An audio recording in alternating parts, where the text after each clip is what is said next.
Praise the lord. ఏ రోజు దేవుడు బలపరిచే వాక్యం మొదటి పేతురు రాసిన పత్రిక 5వ అధ్యాయం 6వ వచనం. దేవుడు తగిన సమయమందు మిమ్మును హెచ్చించును. అవునండి, దేవుడే సమయమందు తన చక్కని వాక్కు ద్వారా మనందరితో మాట్లాడుచున్న మాట.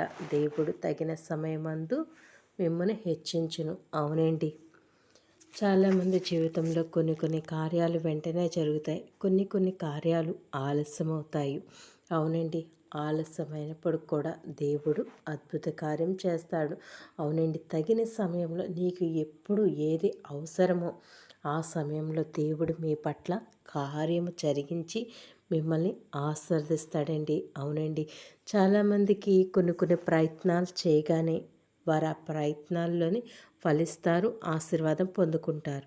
అవునండి, కొన్ని సమయాల్లో కార్యాలు లేట్ అవుతాయి. అలాగే అబ్రహాం గారి జీవితంలో కూడా గర్భఫలం లేట్ అయింది. ఇస్సాకు గారి జీవితంలో కూడా గర్భఫలం లేట్ అయింది.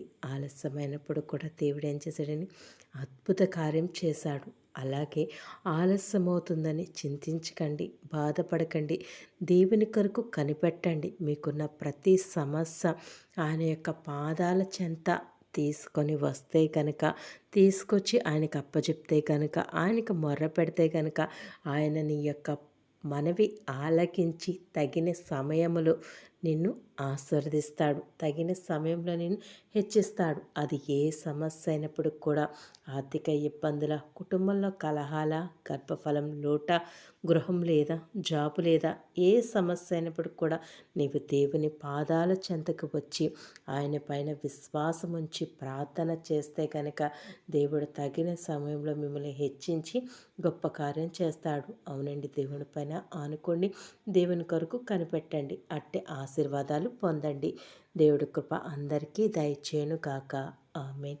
ప్రార్థన. యేసయ్యా, స్తుతులు స్తోత్రాలయ, నీవిచ్చిన వాగ్దానం నాయన, దేవుడు తగిన సమయం ముందు మిమ్మల్ని హెచ్చించును అనే వాగ్దానం ప్రతి ఒక్క బిడ్డ పట్ల నెరవేర్చమని యేసుక్రీస్తు నామములో అడిగి వేడుకుంటున్నాం తండ్రి.